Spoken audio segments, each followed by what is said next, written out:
Buenas tardes, muchachos. Con el gusto de saludarles. Bienvenidos a la siguiente sesión de nuestro curso de psicolingüística. Bien, el día de hoy vamos a estar trabajando acerca de los contenidos correspondientes a los lóbulos del cerebro. Veremos en dónde están ubicados cada uno y cuál es la función esencial que cada uno de ellos realiza. ¿De acuerdo?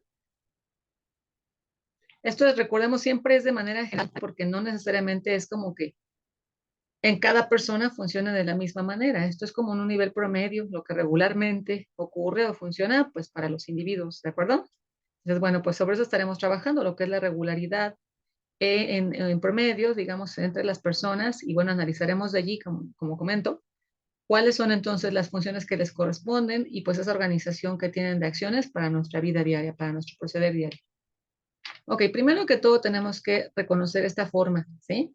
Seguramente ya con antelación la has visto, pues el cerebro tiene una forma muy particular, a diferencia de todos los demás elementos constitutivos del cuerpo humano, porque si tú imaginas el resto de tu cuerpo, pues siempre pensamos como en ciertos elementos como los huesos, ¿no? Como los músculos, como los nervios y la sangre, por supuesto, que está alrededor de todo ello que estoy mencionando, ¿no? Ya en el exterior la piel, no sé.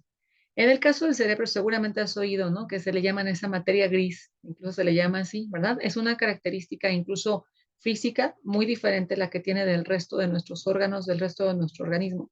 Bueno, pues porque al final es quien coordina todas las acciones del resto del organismo, ¿verdad? Incluso en la respiración, incluso el bombeo del corazón, los impulsos nerviosos, pues todo está, digamos, dispuesto desde acá. No es solamente el cerebro que nos ayude como a pensar, a hablar, ¿no? Sino todas y cada una de las acciones de reacciones más instintivas, en fin, todas son correspondientes pues a este trabajo que realiza, ¿de acuerdo? Bien, está formado así con una estructura que como sabes es como un poquito redondita, redondeada, ¿no? Como si fueran muchas bolitas acumuladas por allí. Alguna vez una amiga mía que no veía, que perdió la vista cuando era pequeña, cursábamos el posgrado juntas y me preguntó cómo era el cerebro, ¿sí? Y yo recuerdo de explicarle, pues en la estructura de una nuez, ¿no? Una nuez de estas de Castilla de cáscara dura, seguramente alguna vez las comido, las has visto. Entonces yo le decía, le explicaba a ella, bueno, si tú la truenas, cuando está adentro se siente así como esas bolitas que te comento, ¿no? Como si fuera una parte así, redondeadita. Entonces ella me decía que ya, o sea, a partir de que yo le hice esa descripción, me dijo, "Ah, ok, ok, ya puedo entender". Entonces, eso es muy parecido, le decía yo, porque son como dos, ¿no? Dos grandes bolas, a su vez como de bolitas, que se juntan y bueno, pues son esos dos hemisferios, básicamente. Entonces, me llamó mucho la atención y se los comento para que ustedes analicen cómo es que el ser humano razona, ¿no? A partir de la experiencia y del conocimiento, como decíamos la sesión anterior. Ella me comentó que, pues de niña, como dije, perdió la vista a los 6 años. Nunca, hay algunas cosas que nunca vio. Algunas, pues las vio solamente ya estando, vaya siendo una niña. Algunas ya no las vio, simplemente las percibió, perdón, iba a decir, las percibió bajo algún otro sentido en una fase posterior a los 6 años, ¿no? Entonces me decía que nunca se acuerda que le hayan mostrado una imagen del cerebro en los primeros 6 años que ella que tuvo la oportunidad de ver. Y me decía, durante o sea, el tiempo posterior, cuando me han hablado, en ese entonces ella y yo justamente cursábamos psicolingüística en el posgrado en la UNAM, y me decía, yo me imaginaba que era como una manguera enredada. Sí, o sea, como en la casa donde tienes no sé, en la entrada que tienes la llave y ahí colocada la manguera para después llevarla al jardín o algo, ¿no? Me decía, yo pensaba que era así, o sea, como una línea, ¿no? Consecutiva que estaba formando como una espiral, ¿sí? Y que de esa manera era como se veía, como se mostraba, ¿no? Me llamó mucho la atención y por eso se los comparto, porque al final es esa percepción que ella manejó, ¿no? A lo mejor como la idea de que pues si es un camino, posiblemente, ¿no? El que está de actividades, de acciones y de tareas, lo que está haciendo el cerebro, pues tendría lógica pensar, ¿no? Que ella fuera pensando que era así como ese camino consecutivo, lo que te digo, ese espacio, que tendría, por ejemplo, una manguera para poder irrigar, me imagino, ¿no? Esa agua al jardín, pues irrigar, digamos, las acciones hacia el resto del cuerpo. Bueno, pues ya, le explicaba yo que no era así y que tendría que ser más bien como esto, pensar como si fuera una nuez en esa forma y pues al tocarla, en fin, ella ya pudo como imaginar, construir en su cabeza esto que te estoy mostrando aquí, ¿sale? Son dos los hemisferios, como sabes, por cada pues, lado, izquierdo, derecho, y la parte donde está la unión, digamos, esta que se llama la cisura interhemisférica. Bueno, una cisura, como sabes, es una hendidura, ¿no? Un punto más bajo de dos superficies que las une, ¿no? Entonces se llama así, interhemisférica, porque está entre hemisferios justamente, ¿vale? Y en la orilla, pues sería esta parte que la va constituyendo, que la forma, se llama así, corteza cerebral. Bueno, que ya está vinculando, digamos, es como un punto de encuentro, ¿no? Entre, digamos, lo que es el cerebro, el líquido que le rodea y luego, pues, el cráneo, digamos, ¿no? Ya el hueso que constituye a tu cabeza, ¿de acuerdo? Muy bien, bueno, entonces tenemos estas secciones. Ahora, cuando nosotros, vamos a hablar más adelante, de hecho, de algunos padecimientos, cuando nosotros tenemos un dolor de cabeza, por ejemplo, lo que ocurre aquí en este espacio de la corteza cerebral, ¿sale? Entre el hemisferio en sí y la corteza cerebral, lo que ocurre es que hay un proceso como de inflamación, ¿no? En un pedacito, ¿vale? En donde se está trabajando ese cerebro con a lo mejor cierta exigencia, cierta dificultad. Entonces, pues hay como un proceso de inflamación allí. Y lo que ocurre es que tú lo puedes imaginar, ¿no? Lo que ocurre allí es que, pues esto avienta, ¿vale? Avienta, digamos, el espacio que tú tienes entre tu cerebro y tu cráneo, ¿no? Allí en medio hay un líquido. Entonces, cuando tu cerebro empieza a inflamarse, por ejemplo, por alguna acción como lo que digo, estar pensando mucho acerca de eso o con un problema o algo así, ¿no? Está trabajando, ¿sabes? Es como una computadora que cuando ya tiene su tiempo de haberse adquirido y seguramente tú has visto que trabaja como ya con más dificultad, empieza a hacer ruido, ¿no? No es como silenciosa, sino que ya empieza a zumbar y a sonar el motor que está trabajando con esa quizás mayor dificultad.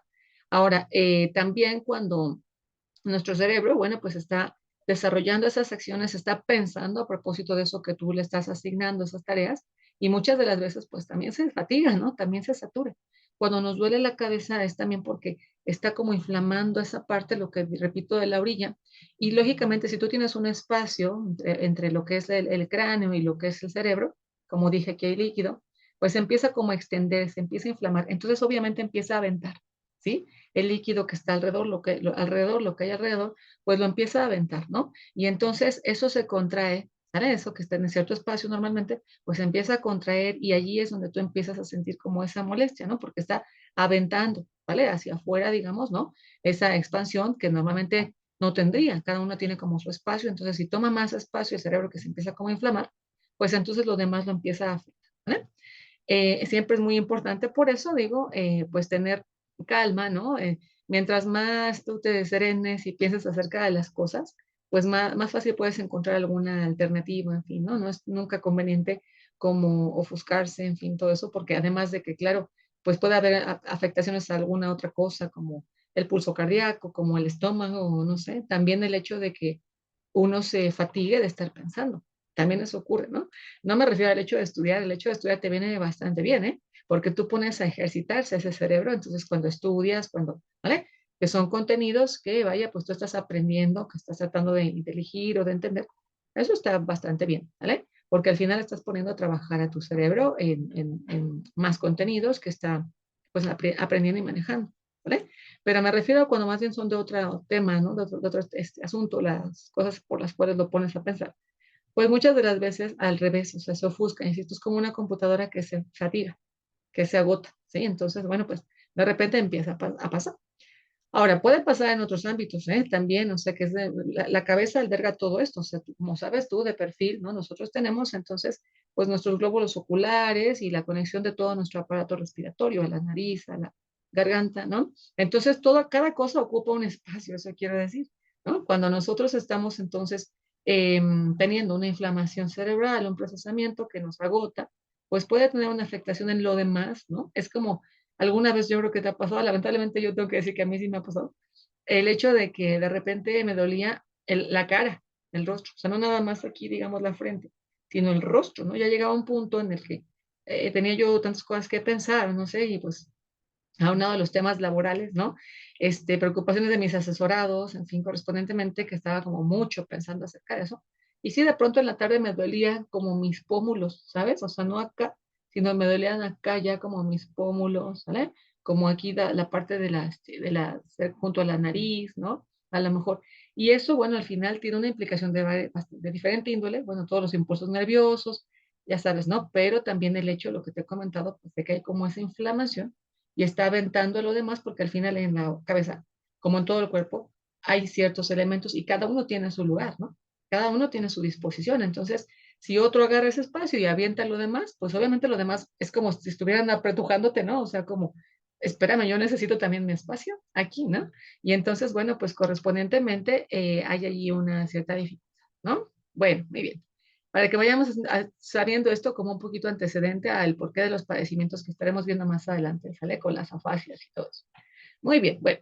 Tenemos aquí entonces la constitución por lóbulos, ¿de acuerdo? Fíjate que son 4 lóbulos. Ya dijimos que son 2 hemisferios, perdón, 2 hemisferios que son el izquierdo y el derecho, que son los que recién hemos visto, ¿de acuerdo? Ahora, estos, perdón. Ahora, ya viendo de perfil del cerebro, estaríamos diciendo que entonces son 4 los lóbulos que lo constituyen, como puedes ver aquí, que es frontal, parietal, temporal y occipital, ¿de acuerdo? Bien, bueno, vamos a ver cada uno de ellos. Bueno, el lóbulo frontal se encarga de estas acciones que te estoy colocando aquí. Mira, normalmente, insisto, ¿eh? Esto es en un promedio. No todas las personas tenemos así como exactito, igualito el cerebro ni sus acciones, ¿vale? Depende. Acuérdate que el cerebro pues se ajusta a lo que necesita hacer. Entonces, una persona tiene cierta condición, por ejemplo, supongamos que yo, no sé, tengo un accidente y dejo de mover un brazo, ¿sí? Entonces, bueno, pues la parte de mis lóbulos que se encargue de hacer ese movimiento y deje de funcionar tal vez porque yo me haya golpeado esa parte del cerebro, ese lóbulo deja de ejecutar esa acción. Sí, a lo mejor el resto de mi cerebro funciona normal, pero esa parte no, y me afecta en eso, en la motricidad de mi brazo. Bueno, con terapia y con rehabilitación se puede volver a hacer esa acción, ¿cierto? Se puede recuperar la posibilidad de esa acción, de mover el brazo. Muchas de las veces no es como que esa parte se cure y vuelva a ejercer esa función, sino que más bien otra parte del cerebro asume esa función y entonces la puede aprender cómo hacer, ¿no? De modo tal que tú vuelvas a mover tu brazo, pero ya no, a lo mejor no necesariamente con la misma parte de tu cerebro trabajando, sino con otra que ha asumido esa tarea, ¿vale? Acuérdate que el cerebro se adecua, se ajusta a las necesidades que tú vas teniendo, pues para sacarte adelante en el cada día, ¿sí? Y bueno, también esto tiene que ver con la evolución incluso de cada especie. Como sabes, pues le va dotando, ¿no? En la evolución a este ser de lo que necesita, con base también en lo que el mismo cerebro va reconociendo como una acción cotidiana o requerida, ¿vale? Bueno, muy bien. Ya había yo comentado un poco sobre esto en alguna clase. Cuando era yo niña, los maestros me acuerdo que me decían que el dedo pequeño del pie, el meñique, en algún momento iba a desaparecer, ¿no? Dicen, ¿por qué? Dice, pues porque no se ocupa, realmente no se necesita para cargar el peso o el equilibrio a la hora de caminar. Lo más probable es, los especialistas dicen que en el futuro va a desaparecer, ¿sí? Y a mí me daba miedo cuando era yo niña, porque pensaba que a mí misma me iba a desaparecer, ¿no? Entonces, como que decías que yo quisiera quedarme con mi dedito, pero ya al cabo del tiempo entendí que no era mi persona, sino la especie humana, ¿no? De manera evolutiva. Ahí está, las cosas que uno no va requiriendo, pues se van quitando y las cosas que van emergiendo y que son nuevas, pues van también, tu cuerpo te va preparando para eso, desde el cerebro que asume que se necesita eso o que al revés ya no se necesita eso y pues va entonces causando o implicando esa evolución, ¿vale? Igual en todo otro ser vivo. Bueno, tenemos entonces que el lóbulo frontal se encarga de planificar, coordinar, ejecutar y controlar la conducta. ¿Vale? Bien, bueno, muchas de las veces seguramente has visto, hace algunos años que se volvió muy famoso este tema de los asesinos seriales y se ponen en documentales, ¿no? En series, en, no sé, ficción, ¿sale? Acerca de ello. Y muchas de las veces médicamente se habla de que tienen una afectación. Hay gente que es muy dura también, ¿no? Porque dice, pues si es un criminal que a su vez es muy, muy malo, muy duro, ¿por qué lo van a tratar como un enfermo, ¿no? Pues que lo envían a la prisión o que lo asesinen o que, no sé, hay gente que tiene como de repente un poco, pues, decisiones más duras, ¿no? Más radicales acerca de eso. Y pues sí, porque son acciones a veces muy duras de saber, ¿no? Por ejemplo, una persona que le ha ejecutado algún daño a un infante, a un bebito, pues nadie podría pensar que eso esté bien, ¿no? De las personas, digamos, regulares, ¿no? No podemos pensar que eso, pues, tenga alguna justificación. Pero muchas de las veces cuando se analiza cerebralmente a la persona, que es la que se encarga de ejecutar este tipo de acciones, se encuentra que su lóbulo frontal justamente está trabajando mal, ¿sí?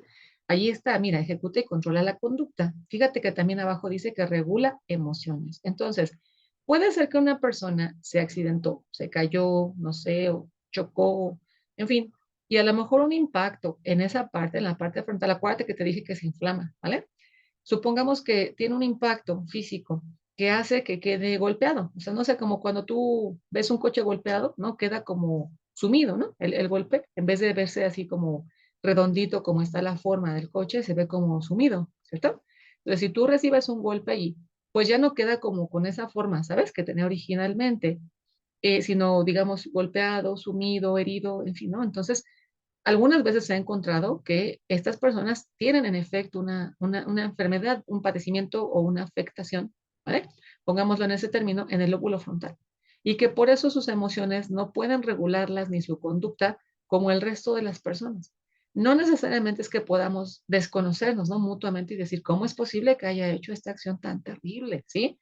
Es que esa persona no tiene, a ver si me explico, no tiene la consideración que tú, ¿vale? En su lóbulo frontal. No tiene esa empatía, no tiene esa tristeza, no tiene esa, ¿vale? Compasión, no sé, que podrías tú tener normalmente en tu lóbulo frontal acerca de un daño que se le cause a alguien. ¿Sí? Es que simplemente no lo siente. A ver si me explico. Es como que simplemente no lo identifica, no lo siente. Y por eso es que se anima a ejecutar tales y cuales cosas, ¿no? Bueno, no son simples, no son sencillas, ¿sí? Pero sí es porque está teniendo un padecimiento. Ahora bien, acabo de decir que el cerebro se adecua a lo que tiene. También se ha sabido de algunas de estas personas que ejecutan ciertas acciones, no por alguna cuestión física que hayan tenido, algún problema físico, sino algún problema más bien de tipo psicológico y afectivo. O sea que si esa persona sufre de cierto también, pues de cierto abuso, de cierta condición cuando es pequeña, ¿sale? Bueno, pues su cerebro es como que duerme estas funciones. A ver si me explico. Es como que las inhibe, las duerme estas funciones, ¿sale? Pues para poder soportar, ¿no? El dolor, la dificultad emotiva, la tristeza, no sé, la melancolía, ¿sí? Entonces es como que las inhibe. No tiene que ser siempre algo físico, también puede ser algo así, psicológico afectivo. Entonces, cuando la persona crece, tiene en efecto esa afectación de funciones en el lóbulo frontal insisto, es por eso que no le perjudica tanto, no lo siente que sea como un problema hacer acciones malas sobre otras personas, ¿viste? Pero es por eso también, ¿no? Porque estas acciones no son como tales así identificadas en el lóbulo frontal, ¿vale? Ahora, anteriormente se hacían revisiones de los seres humanos, por ejemplo, ya se hacían revisiones de este tipo de personas que eran criminales, ¿no? Y bueno, cuando morían, se les hacía una autopsia, se abría su cerebro y se veía qué parte estaba afectada, justamente, ¿no? De sus dos hemisferios, cuál era la parte que se veía como de otro color o golpeada o lastimada, como para ver qué parte estaba afectada que les hacía vivir así, ¿no? Ser así, ¿vale? Modernamente y de manera afortunada, podemos decir que tenemos otros sistemas, por ejemplo, las resonancias, ¿no? Que existen y con las cuales, sin abrir a la persona, ¿vale? O sea, se puede ver, digamos, a distancia, ¿no? Sin entrometerse en la persona, pues, ¿no? En abrirlo, en hacerle cirugía, ¿sí? Se puede ver cuál es su procesamiento cerebral, cuáles son sus acciones, en fin, ¿no? Entonces, bueno, pues de esa manera es que se estudia modernamente, ¿vale? Antes sí era como que tenían que esperar a que la persona, pues, falleciera o algo así, hacerle una disección y revisarle, ¿no? Pero modernamente pues ya se utilizan algunos recursos tecnológicos que sirven para ver el procesamiento sin tener que abrir a la persona, ¿vale? Bien, pues estamos señalando, a nosotros nos interesa también porque es la parte que pues generalmente diríamos que articula el lenguaje, ¿vale? Ahora, en su organización, ¿vale? De pronunciación, de significado, bueno, porque al final veremos más adelante las zonas, digamos, del lenguaje, más allá del lóbulo, pues más bien están divididas en dos, que no están necesariamente en este lóbulo frontal. Más bien se refiere como a este razonamiento, ¿vale? Pero como tal, el proceso de comprensión y de producción lo veremos más adelante, que está en otros lugares, y es llamado las zonas con base en los apellidos de sus autores médicos que lo investigaron, la zona de Broca para la producción y la zona de Wernicke para la comprensión. Muy bien. El siguiente lóbulo es el parietal. Bueno, en el lóbulo parietal tenemos el procesamiento de la información táctil y en general podríamos decir como de la percepción, no solamente El tacto, bueno, siempre yo creo que te has de acordar cuando eras pequeñito te enseñaban nuestros cinco sentidos y te decían que el tacto era como el más extendido, ¿no? ¿Por qué? Pues porque se incluye en todo nuestro cuerpo, mientras que la vista radica pues en los ojos, ¿no? Digamos la percepción, la nariz, el olfato, en fin, la información táctil pues viene de todo nuestro organismo, más bien de todo nuestro cuerpo, pero porque pues al final cualquier parte de nosotros es sensible por los nervios, es sensible desde la cabeza, el cabello, si te jala alguien el cabello, o sea, te duele, ¿no? Hasta la puntita del dedo, como dije, el dedo meñique en el pie. Si te pegas así en la orillita de la cama, como luego dicen que pasa a algunos, ¿no? O alguna cuestión, pues también, ¿no? Duele. O sea que todo nuestro organismo está como revestido, ¿vale? De esta piel y que está conectada a esos nervios, impulsos nerviosos que le dicen al cerebro estoy bien o estoy mal, ¿no? Ujú. Entonces, bueno, pues es el sentido más extendido, digamos, de nuestro cuerpo humano, pero también, bueno, pues en general el lóbulo parietal se encargaría como de analizar estos cinco sentidos por los cuales se percibe, ¿de acuerdo? Esa información, ¿ok? También es como la parte más lógica porque se encarga de esta identificación de los números y los procesamientos correspondientes, ¿sí? Recuerda, por favor, que ya hemos hablado antes de ello, pues los números es una concepción bastante abstracta, ¿sí? No es para desestimarlo de ninguna manera, ¿no? Porque hay personas a las que dicen, bueno, a mí no me gustan las matemáticas, no me gusta hacer cuentas, pero a veces tengo que hacerlo, ya que, ¿no? O sea, digamos, si voy a comprar algo, pues tengo que hacerlo y lidiar con eso, pero no es algo que realmente me guste. Bueno, al final son procesamientos también lógicos. Recuerda que hay un razonamiento, así como hay un razonamiento lógico-verbal, a ver, voy a regresar, un razonamiento lógico-verbal, ¿sí? También hay un razonamiento lógico-matemático, ¿cierto? Que ahí te enseña, bueno, pues como a partir de esa abstracción, ¿no? Lo que tú interpretas o lo que entiendas, bueno, en tu vida cotidiana a partir de también un cálculo, ¿no? Que puede hacer de eso, ¿sí? No nada más me refiero a un cálculo como tal, como una disciplina de derivadas integrales, ¿no? Sino me refiero también a lo que uno dice como término común en su vida, o sea que pasa un coche y tú dices, yo le calculo, ¿sabes? Ese tipo de término como de la palabra, ¿no? Le calculo para pasar corriendo antes o le calculo para pasar corriendo después o algo así, ¿no? Como puedes ver aquí, también este es el ámbito que controla los movimientos y hablando de eso, pues muchas de las veces nosotros, el desplazamiento, el espacio, también hay una lógica espacial, kinésica, acuérdate, ¿no? Pues nos dota de ese bienestar, el permanecer con bien. No sé si a ustedes les ocurra, pero seguramente que a algunos sí. Yo tengo una hermana que siempre dice que se pregunta si otra gente se pega como ella se pega. ¿Por qué? Porque le parece hasta a ella misma a veces ridículo o absurdo que se lave las manos, no se las seca y mueve sus manitas para ya sabes, para aventar el agua, ¿no? Que le queda, el resto del agua que le queda. Sacude sus manos y se pega en el dedo chiquito, en el dedo meñique, se pega, por ejemplo, en el lavabo o en algún sitio así, y pues le arde su dedo. Entonces es como que dice, es que a veces me pregunto si la demás gente se pega como yo, se golpea como yo. Bueno, mucho de esto depende también de esa lógica, ¿no? De la que estamos hablando. A mí algo que me ocurre es que siento muchas veces que necesito un espacio más grande para mis cosas personales. Por ejemplo, si vamos de vacaciones y estoy en una habitación cuyo baño no es como tan grande, ¿sí? O sea, ¿sabes? En los hoteles, pues muchas veces el espacio de una regadera, pues está diseñado para lo que es, ¿no? Ese espacio, esa oportunidad. Además, en algún otro momento hemos estado pues no en los mayores espacios, ¿no? Cuando era yo adolescente, estuve algunos meses en Japón y me acuerdo que pues el tema del espacio se volvió súper importante, ¿no? Porque realmente era como súper reducido también en cualquier sitio. Y bueno, pues se volvió de pronto importante.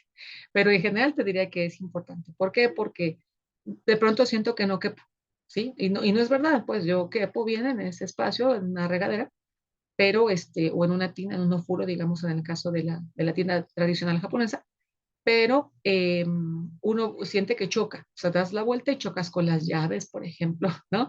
De la regadera o algo así. Entonces, bueno, pues siempre tenemos estos temas de el control de los movimientos. Para nosotros es importante reconocerlo para ser también empáticos, ¿vale? ¿Por qué? Porque muchas de las veces, bueno, nuestros estudiantes están también supeditados a esa condición. Los pequeños, digo, si te toca trabajar con infantes, tú misma y mismo lo verás, ¿no? Muchas de las veces no es solamente enseñarles inglés, por ejemplo, sino también otras habilidades y condiciones que son para la vida cotidiana, ¿no? Por ejemplo, cuando toman su lunch, ayudarles a abrir su vasito, abrir su topper, o sea, son cosas que ya van más allá de lo que es la enseñanza de inglés, pero muchas de las veces, aunque tengas un asistente que se encargue de ese tipo de cuestiones, también tú tienes que verlas. Y en el caso de los adolescentes no es tampoco tan diferente. No pienses que porque están ya más grandes, porque muchas de las veces los adolescentes les ocurre. Eso, de hecho, es una de sus características, o sea que sus movimientos sean de pronto un poco, digamos, ineficientes o ineficaces, ¿vale? Y esto se debe al hecho de que, tú lo puedes pensar rápidamente, pues se debe al hecho de que están tomando dimensiones nuevas. Como sabes, en la pubertad, una de las características de los cambios es que pues van dando el estirón, creciendo, ¿no? En diferentes partes de su cuerpo. Entonces, tú lo puedes pensar, tú estás acostumbrado a cierta dimensión por donde quepo, por donde paso, ¿sí? Pero estas personas de repente, de un día a otro, de unos días a otros, ya tienen más grande el pie, ya tienen más grande las manos, ya tienen más grande su estatura. Entonces, los hombros, la cadera, no sé, entonces, pues chocan o se accidentan, se tropiezan, bueno, muchas cosas pueden pasar, ¿no? En la secundaria, todavía incluso en la preparatoria, por esos cambios que se van dando. Y bueno, no es como para que uno como profesor diga, ¿por qué te pasa esto? Ten más cuidado, ten más atención o algo así, ¿no? Al contrario, es más bien como para poder comprender que es un proceso natural, ¿vale? Ya también lo veremos por ahí, el comportamiento adolescente que tiende a ser cuestionador, retador, no sé, y a veces a los adultos también nos agota, nos cansa. Bueno, es también propio de esa etapa, de esa fase, el cuestionamiento, en fin, es también propio de esa fase y al revés, ¿no? Lejos de sancionarla o así, tendríamos que reconocerla, ¿vale? Los movimientos es otra característica más, ¿sí? Que se ejecuten de una manera, como dije, ineficaz, ¿vale? En función de que su cuerpecito está cambiando, y no poco, está cambiando mucho, ¿sí? Para formarse como el de un adulto. Entonces, es normal que esto, y esperable que esto ocurra, ¿vale? De una vez te platico, para que no desesperes cuando, pues, te toque enfrentar alguna situación, ¿vale? Semejante a ello o referente a ello, ¿vale? Ok, bueno, ahí el lóbulo parietal, pues, está trabajando lo que puede, ¿no? Para controlar esos movimientos, pero, pues, no siempre es como una acción tan simple, ¿vale? Ok, bueno, el lóbulo occipital es el siguiente, ¿sale? Y este se encarga del procesamiento de la información visual. Fíjate que en el primero dijimos, pues es básicamente el lenguaje, ¿no? Digamos, verbalizado, ¿sí? Pensando en primera instancia. El siguiente, que fue el parietal, nos enfocamos más como en la percepción táctil, ¿sí? Y la lógica matemática espacial también. En el lóbulo occipital ahora pensamos en más bien el procesamiento de la información visual, pero no es difícil de identificar. Hace rato dije que en la cabeza tenemos también el ojo, el glóbulo ocular, ¿no? Y si te acuerdas un poquito de los esquemas que tú veías cuando eras pequeño, está el ojo, digamos, la bolita, el globo, y hacia atrás hay como un triángulo, ¿sí es cierto? Como un triángulo isósceles extendido hacia atrás, ¿no? Digamos, como hacia tu parte más trasera de tu cabeza o de tu cerebro, ¿cierto? Como si fuera una pantalla, ¿no? Un proyector, pues, que se está poniendo hacia el frente, donde son tus ojos. Bueno, ahí está. Esa parte de hasta atrás, donde está la punta, digamos, de ese triángulo, ¿sí? Sería aquí, ¿no? Donde está el lóbulo occipital. Y bueno, no es difícil de imaginar entonces que este más bien se encargue de ese procesamiento de la información que recibimos a través del sentido de la vista y lo regrese, ¿no? Lo refleje para que las personas pues podamos ejecutar nuestro cada día. Ahora, quisiera aclarar aquí también como una recomendación más, bueno, muchas de las veces nosotros nos vamos a ese ámbito como de la cultura visual, ¿sí? Es un resultado de la vida moderna. Pero bueno, es importante también que nosotros nos animemos a trabajar los otros sentidos para no estar tan dependientes de uno, ¿sí? Otra vez te platico de esta amiga mía, ¿no? Que tenía en el posgrado. Bueno, pues yo aprendí de tener este acercamiento con ella, que había que trabajar los otros sentidos. Me di cuenta de cuán poco trabajaba yo mis otros sentidos en comparación con el sentido de la vista, porque como ella no lo tenía, pues buscaba explotar sus otros sentidos, a ver si me explico, ¿no? Y en mi caso, pues como cualquier otra persona que sí tiene el sentido de la vista, es como que te acostumbras a pensar que no es como tan necesario utilizar o acudir a otro sentido más que a este propiamente, ¿no? Digamos al sentido de la vista, ¿vale? Dame un minuto, por favor, y continúa.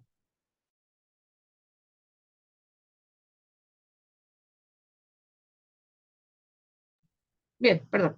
Bueno, pues decía, este procesamiento de la información visual, ¿vale? Que nosotros entonces nos enfocamos a veces en pensar que es como tan importante o tan de sustituir a otros, ¿no? A otros sentidos que también tenemos.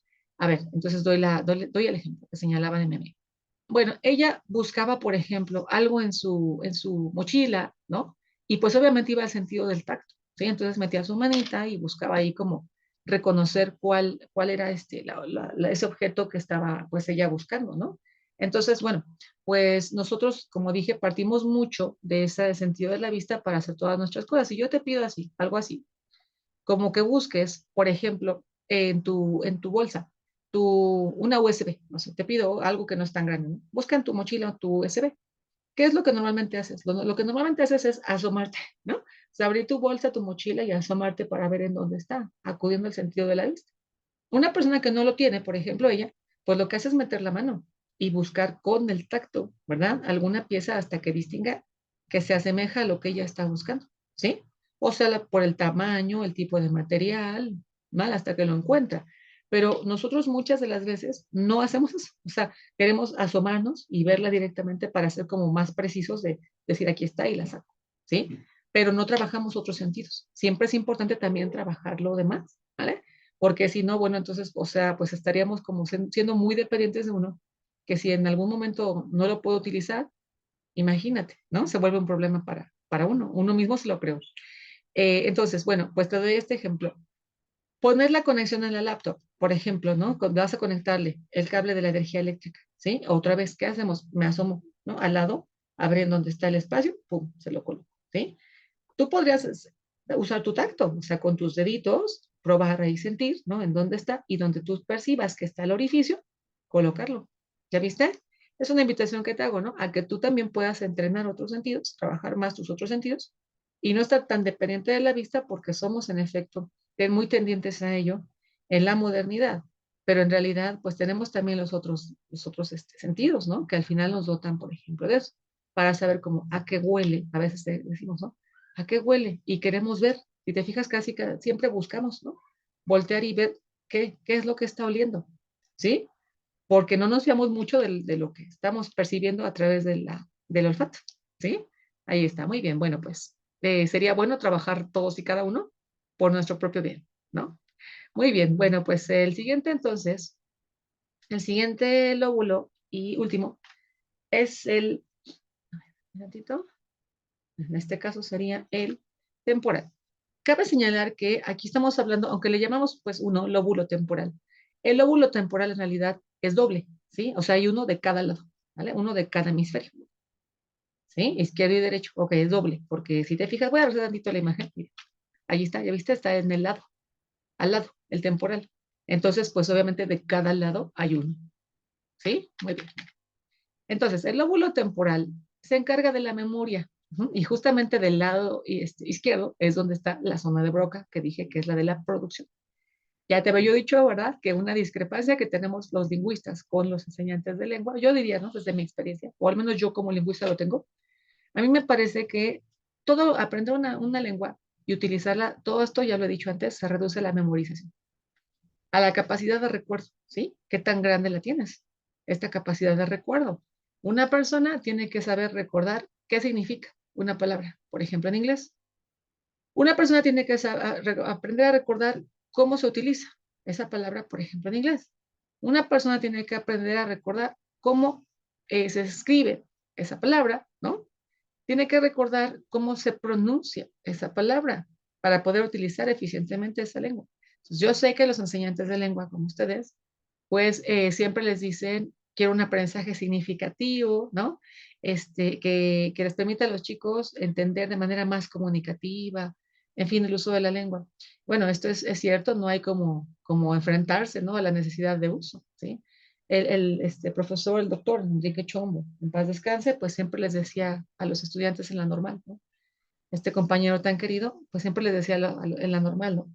Eh, Ustedes tienen que buscar irse a una experiencia al extranjero para que esto les lleve a utilizar así necesariamente la lengua en la vida cotidiana, ¿sí? Y van a ver lo que es de verdad, ¿no? O sea, necesitarla, requerirla y tener que buscar la manera de utilizar, ¿sí? Entonces era una recomendación que siempre les hacía, ¿no?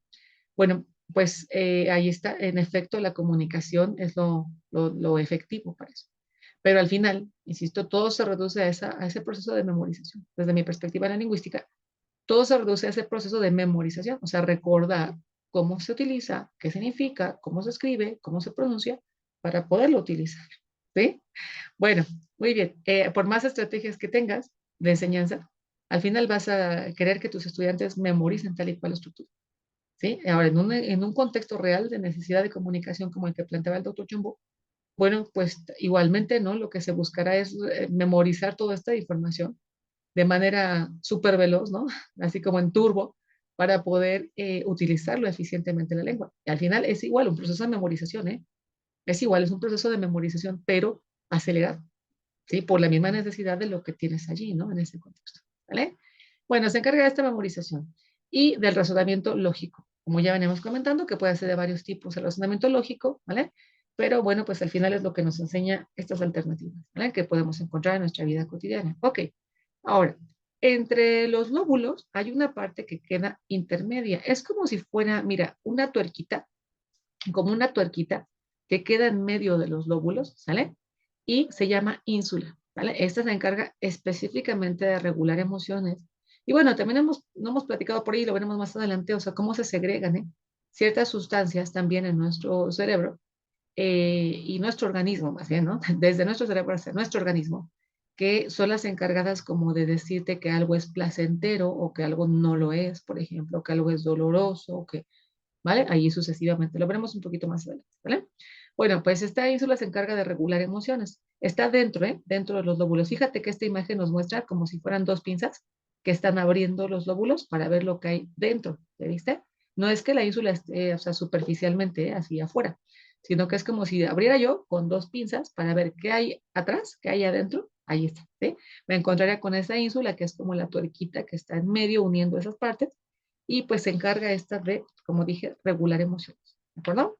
Muy bien, bueno, pues hasta aquí vamos a hacer esta revisión del día de hoy de los lóbulos y el que a nosotros nos interesa, evidentemente por lo que comentamos, mira, al principio, pues es este, el lóbulo frontal, ¿no? Lo que dijimos aquí, pues la articulación del lenguaje, a reserva de que veamos la zona de Broca y de Wernicke, ¿vale?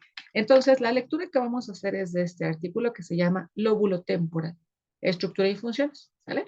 Para poder identificar justamente esos contenidos o apartados y pues los estaremos leyendo en la revista Psicología y Mente, cuyo enlace pues tú ya tendrás allí indicado por mí en nuestro grupo en Remind, ¿vale? Bien, una vez que hayas hecho la lectura, vas a explicar, por favor, tu tarea consiste en explicar las partes que lo constituyen, justamente al lóbulo temporal, ¿sale? Y las funciones que tienen cada una de estas partes, ¿sale? Vas a encontrar por ahí un poquito más adelante que ya se empieza a hablar del tema de trastornos, lo que dijimos ahorita, ¿no? Afasias y demás. Por ahora no lo vas a leer, ¿vale? No, bueno, si quieres léelo, pero todavía no lo agregues en tu conclusión, en tu trabajo. Por ahora solamente explicar cómo está constituido el lóbulo temporal, de qué se encarga, lo que dijimos las funciones, ¿vale? El tema de trastornos todavía ahorita no lo toques, porque es un tema más adelante, un contenido que viene más adelante en nuestro temario y lo estaremos comentando pues de manera puntual más adelante, ¿de acuerdo? Por ahora puedes leerlo si gustas y si no, bueno, pues puedes también esperar, ¿no? Para que tengamos esa oportunidad de discutirlo pues en grupo, ¿de acuerdo? Muy bien, bueno, pues la entrega entonces de este documento lo voy a indicar también por Remind cuando se realizaría. Y bueno, pues es todo por esta sesión. Muchas gracias, muchachos. Que tengan buena tarde. Hasta pronto.